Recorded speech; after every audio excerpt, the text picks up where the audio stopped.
Parce que seul le Père Noël peut survoler nos massifs avec un traîneau, ces athlètes s'en remettent à leurs chiens pour lancer leur équipage à travers les forêts sur des reliefs à faire pâlir le Grand Nord. Les mushers des temps modernes s'attellent pour la Grande Odyssée. C'est en janvier et c'est avec Jean-René.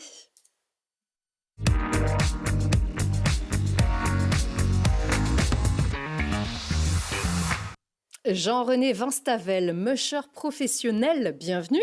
Bonjour. Alors, vous êtes concurrent de la Grande Odyssée Royal Canin qui s'élance du 10 au 22 janvier dans toutes les Alpes, d'Avoria à Villard-de-Lans. Tout le monde est prêt? Ça commence plutôt à être pas mal. Alors, on va revenir sur la course dans un instant. Je voudrais qu'on comprenne votre histoire avec cette pratique ancestrale de chien de traîneau. Pour vous, Isérois du côté de la côte Saint-André, c'est ça, Saint-Pierre-de-Bressieux. Saint-Pierre-Précieux. Voilà, ça a commencé il y a une dizaine, 10-12 ans, à partir du moment où vous avez eu le démon, si je puis dire.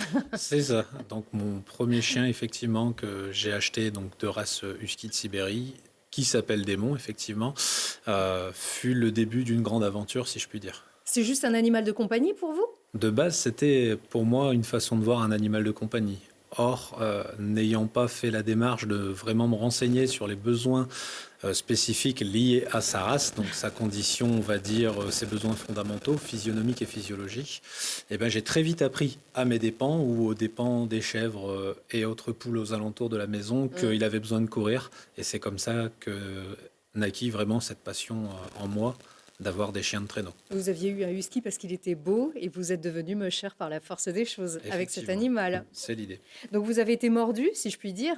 On le comprend quand on voit ces paysages fabuleux dans lesquels vous nous emmenez. C'est ce rapport à la nature qui vous a attiré ou c'est plutôt le côté un peu archaïque de cette discipline des grands pionniers? Eh ben de base, c'était vraiment le lien à l'animal, ce lien qui nous anime, l'animal et moi, cette complicité qui s'installe entre lui et moi, mais également cette faculté qu'on a de travailler en équipe, ce respect mutuel.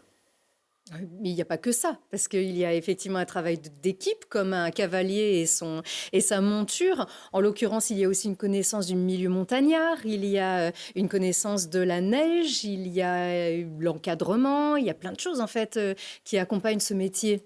Effectivement, il y a pas mal de choses extérieures à la pratique, ce qu'on appellera le mushing, la pratique des chiens de traîneau.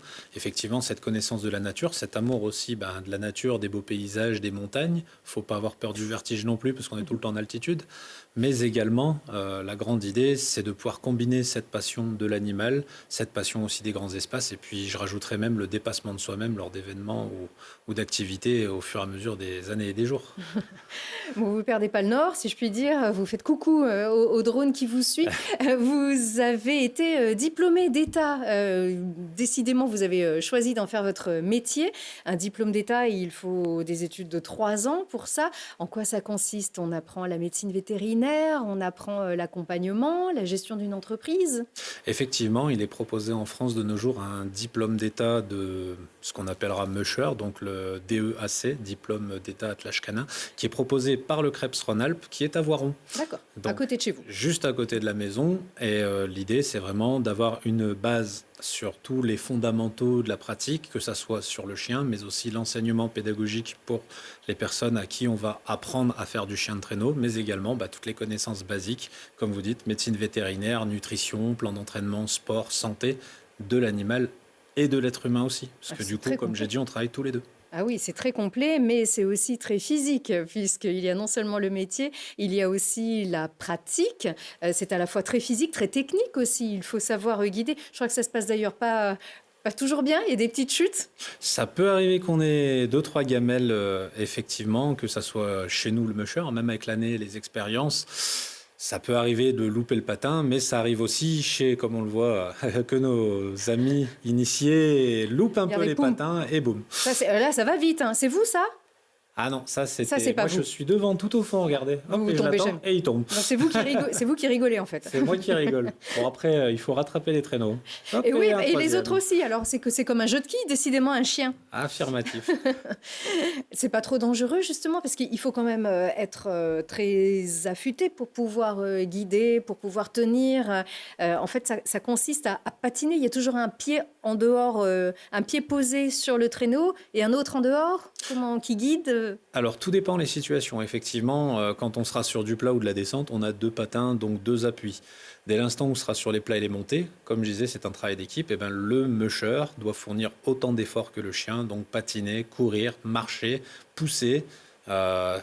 Plein de choses que l'on ne voit pas habituellement à la télé quand c'est de la descente, mais effectivement, dès que ça monte, il faut penser qu'on est là pour aider, on n'est pas juste là pour patienter. En plus, oui, quand même, on ne peut pas les laisser tout faire. C'est cela. Et effectivement, on transmet aussi cela via les valeurs pédagogiques, comme je disais, lors d'enseignement, comme on a vu tout à l'heure sur la vidéo, où les personnes, on ne va pas leur mettre les couteaux les plus aiguisés du tiroir qu'on a dans le chenil. On va plutôt passer sur des chiens calmes, pour apprendre sereinement, paisiblement, et même s'il y a une petite chute, c'est à faible vitesse, la personne remonte et on est reparti avec un grand sourire, histoire de profiter d'avoir des étoiles dans les yeux. Oui, et plutôt que d'avoir des préjugés, on peut aller vous visiter, on peut visiter votre chenil, qui est donc à Saint-Pierre-de-Bressieux, je le rappelle, qui s'appelle Amaruc. C'est ça. On peut faire des balades, on peut faire des randos canines, puisque la plupart du temps, il n'y a pas de neige, donc il faut développer aussi des activités hors neige. Il y a des baptêmes de chiens de traîneau avec des chiens très différents. Il n'y a pas que des huskies, donc vous avez dû posséder plusieurs races. Effectivement, comme on le voyait sur la vidéo il y a quelques instants, on a le malamute, on a les huskies, on a les esquimaux du Groenland, mais aussi ce qu'on appelle des Alaskan, des chiens d'Alaska. Et l'avantage d'avoir toutes ces races, ça nous permet vraiment d'adapter nos attelages et surtout d'avoir une homogénéité dans le travail. Donc ils se plaisent dans nos régions alors? Ah, ils adorent le froid dans les terres froides de Saint-Simon-de-Bressieux. C'est d'ailleurs l'idée d'avoir été là-bas. Bon alors ils vont se régaler, puisque c'est parti pour 12 jours, une première pour vous d'ailleurs cette grande odyssée? Effectivement, nous avions déjà fait pas mal d'autres courses, des championnats de France, championnats d'Europe, mais aussi l'une des autres plus grandes courses qui est la Licarode. Et cette année, on a décidé de passer le pas pour aller sur la Grande Odyssée, qui est pour nous vraiment un rêve, l'achèvement, si je puis dire, d'un entraînement, d'une préparation physique. C'est le Tour de France d'un cycliste, Grande Odyssée Royale Canin d'un musher. On va dire c'est ça, c'est la plus grande course de mi-distance en France, mais aussi l'une des plus grandes courses de mi-distance en Europe.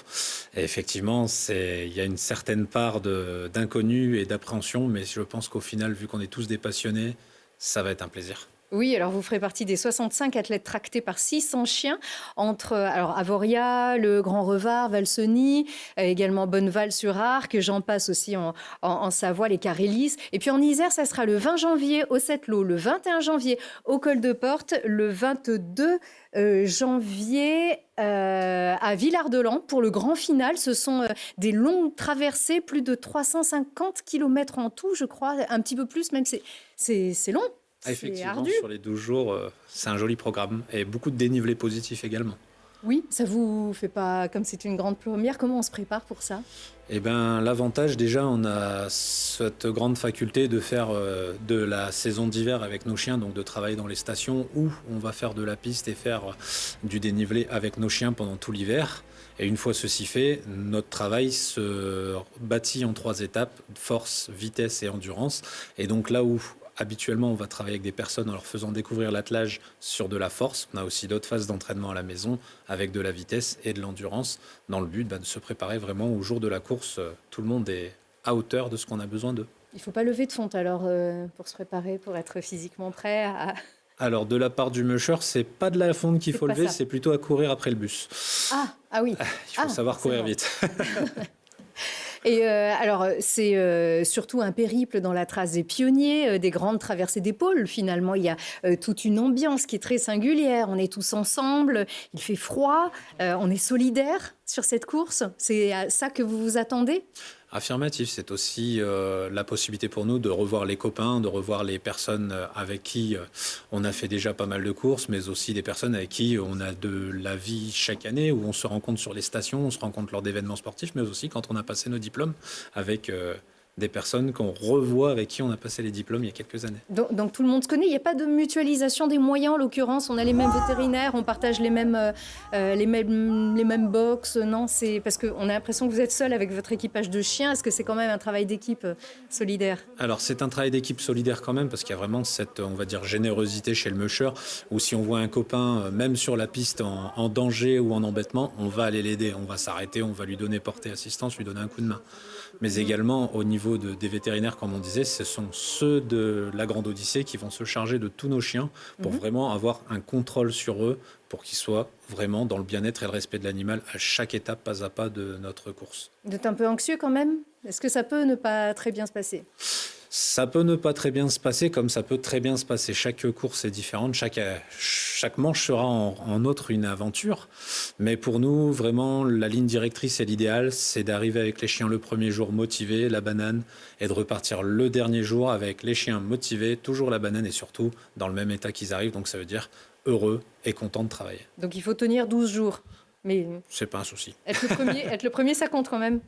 Vous y allez pour gagner? Alors malheureusement non, nous on est plutôt la lanterne rouge. Ça veut dire que comme je suis ce qu'ils appellent le rookie, donc le petit dernier arrivé, pour moi le gros effort c'est de terminer les 12 jours sur cette première étape dans le but d'aller découvrir ce qui s'y passe et de ne pas dire je vais aller contre les plus grands. Mais déjà si on la termine, entre autres c'est un gros défi et puis après sur les années suivantes, quand on la refera, peut-être qu'on se dira il y a le moyen de gratter des places. Et comme un rookie, vous êtes aussi un des plus jeunes. Effectivement. Oui, il faut le savoir. Il faut aussi savoir que l'activité a souffert aussi pendant le Covid et vous avez dû prendre un autre travail.